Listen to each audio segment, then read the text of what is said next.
Hello friends, welcome to my YouTube channel. ಹೇಗಿದ್ದೀರಾ ಎಲ್ಲರೂ? ಇವತ್ತಿನ ವಿಡಿಯೋದಲ್ಲಿ ನಾನು ಹೆಸರು ಕಾಳಿನ ದೋಸೆ ರೆಸಿಪಿ ತೋರಿಸ್ತಾ ಇದ್ದೀನಿ. ತುಂಬ ಟೇಸ್ಟಿಯಾಗಿರುತ್ತೆ, ಹಾಗೆ ಕ್ರಿಸ್ಪಿಯಾಗಿ ಕೂಡ ಇರುತ್ತೆ.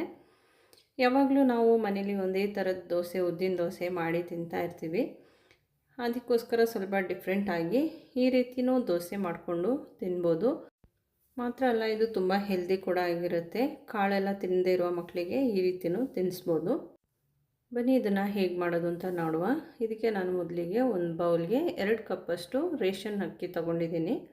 ಹಾಗೆ ಅರ್ಧ ಕಪ್ಪಷ್ಟು ಹೆಸರು ಕಾಳು ಹಾಕ್ಕೊಂಡಿದ್ದೀನಿ. ಇದನ್ನು ಚೆನ್ನಾಗಿ ವಾಶ್ ಮಾಡಿ ಇದನ್ನು ನೆನೆಸಿಡಬೇಕು. ಮಿನಿಮಮ್ ಒಂದು 5 ಗಂಟೆ ಆದರೂ ನೆನೆಸಿಡಬೇಕು.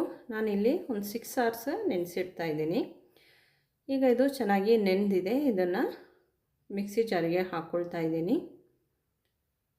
ನಾನು ಇದನ್ನು 2 ಟ್ರಿಪ್ಪು ರುಬ್ಬಿ ತೆಗಿತಾ ಇದ್ದೀನಿ. ಈಗ ಇದಕ್ಕೆ ಒಂದು 4 ಹಸಿಮೆಣಸು ಹಾಕ್ಕೊಂಡಿದ್ದೀನಿ. ಸ್ವಲ್ಪ ಶುಂಠಿ, ಒಂದು 2 ಇಂಚಷ್ಟು, ಹಾಗೆ ಒಂದು 2 ಇಡಿ ಕಾಯಿ ತುರಿ ಹಾಕ್ಕೊಂಡಿದ್ದೀನಿ.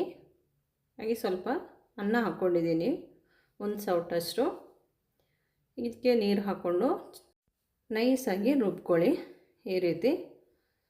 ಈಗ 2ನೇ ಸಲನೂ ಅದೇ ರೀತಿ ನಾನು ರುಬ್ಬಿ ತೆಗಿತಾ ಇದ್ದೀನಿ. ಈಗ ನಾನು ಇದಕ್ಕೆ ಬರೀ ಅನ್ನ ಮಾತ್ರ ಸೇರಿಸ್ಕೊಳ್ತಾ ಇದ್ದೀನಿ.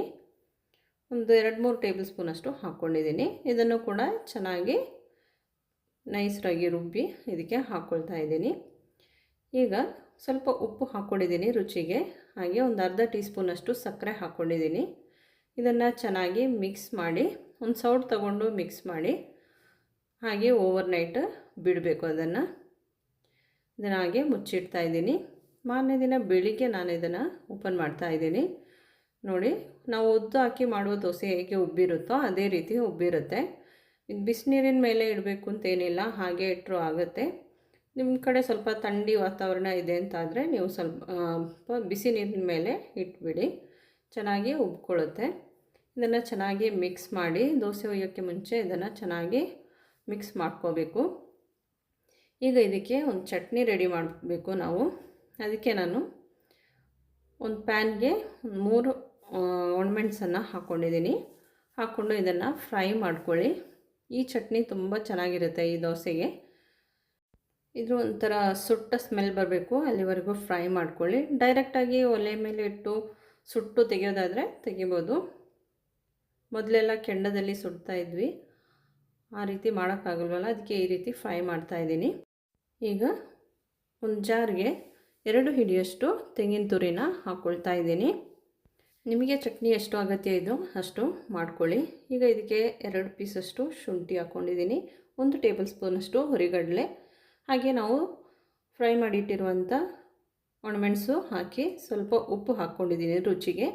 ಇದನ್ನು ನೀರು ಹಾಕಿ ರುಬ್ಕೊಂಡಿದ್ದೀನಿ. ಚಟ್ನಿ ಹೇಗೆ ಬೇಕೋ ಆ ರೀತಿ ರುಬ್ಕೋಬೇಕು. ತುಂಬ ನೈಸಾದರೂ ಚೆನ್ನಾಗಿರೋದಿಲ್ಲ ಚಟ್ನಿ, ಅದಕ್ಕೆ ಸ್ವಲ್ಪ ರಫಾಗಿ ರುಬ್ಕೊಳ್ಳಿ. ಇದೀಗ ಚಟ್ನಿ ರೆಡಿಯಾಗಿದೆ. ಇದಕ್ಕೊಂದು ಒಗ್ಗರಣೆ ಹಾಕ್ಕೋಬೇಕು. ಅದಕ್ಕೆ ಒಂದು ಪ್ಯಾನ್ಗೆ ಸ್ವಲ್ಪ ಎಣ್ಣೆ ಹಾಕ್ಕೊಂಡಿದ್ದೀನಿ. ಬಿಸಿ ಆದಮೇಲೆ ಅದಕ್ಕೆ ಸಾಸಿವೆ ಹಾಕ್ಕೊಳ್ತಾ ಇದ್ದೀನಿ, ಹಾಗೆ ಕರಿಬೇವು ಕೂಡ ಹಾಕ್ಕೊಳ್ತಾ ಇದ್ದೀನಿ. ಇಷ್ಟೇ ಒಗ್ಗರಣೆ ಸಾಕು, ಬೇರೆ ಏನು ಬೇಡ. ಇದನ್ನು ಆಫ್ ಮಾಡಿ ಒಗ್ಗರಣೆ ಅದರ ಮೇಲೆ ಈ ರೀತಿ ಹಾಕ್ಕೊಳ್ಳಿ. ಈಗ ದೋಸೆಗಿರೋ ಚಟ್ನಿ ರೆಡಿಯಾಗಿದೆ. ದೋಸೆ ಮಾಡ್ಕೋಬೇಕು. ಅದಕ್ಕೆ ನಾನು ಒಂದು ಪ್ಯಾನ್ ಇಟ್ಟಿದ್ದೀನಿ. ಪ್ಯಾನ್ ಬಿಸಿ ಆದಮೇಲೆ ಅದಕ್ಕೆ ಆಯಿಲ್ ಸ್ಪ್ರೆಡ್ ಮಾಡ್ಕೊಂಡಿದ್ದೀನಿ. ತುಪ್ಪ ಏನಾದರೂ ಸ್ಪ್ರೆಡ್ ಮಾಡೋದಾದರೆ ಮಾಡ್ಕೋಬೋದು. ಇದಕ್ಕೆ ಬ್ಯಾಟರ್ ಹಾಕಿ ದೋಸೆ ಮಾಡ್ಕೊಳ್ತಾ ಇದ್ದೀನಿ. ಚೆನ್ನಾಗಿ ಬರುತ್ತೆ ದೋಸೆ. ನಾವು ಏನು ಉದ್ದು ಹಾಕಿ ಮಾಡೋ ದೋಸೆ ಯಾವ ರೀತಿ ಇರುತ್ತೋ ಆ ರೀತಿ ಇರುತ್ತೆ, ಆದರೆ ಇದು ಹಾಗೆ ತಿನ್ನೋಕ್ಕೂ ರುಚಿಯಾಗಿರುತ್ತೆ. ನಾವು ಕಾಯಿ, ಹಸಿಮೆಣಸು, ಶುಂಠಿ ಎಲ್ಲ ಹಾಕಿರೋದ್ರಿಂದ ಹಾಗೆ ತಿನ್ನೋಕ್ಕೂ ರುಚಿಯಾಗಿರುತ್ತೆ. ನೋಡಿ ಎಷ್ಟು ಕ್ರಿಸ್ಪಿಯಾಗಿ ಚೆನ್ನಾಗಿ ಬಂದಿದೆ ಅಂತ ದೋಸೆ. ಅದೇ ರೀತಿ ಇನ್ನೊಂದನ್ನು ಮಾಡ್ಕೊಳ್ತಾ ಇದ್ದೀನಿ.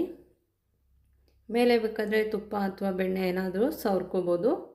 ನಿಮಗೆ ಹೇಗೆ ಇಷ್ಟ ಆಗುತ್ತೋ ಆ ರೀತಿ ಮಾಡ್ಕೊಳ್ಳಿ. ತುಂಬ ಈಸಿ ಇದೆ ಈ ರೆಸಿಪಿ.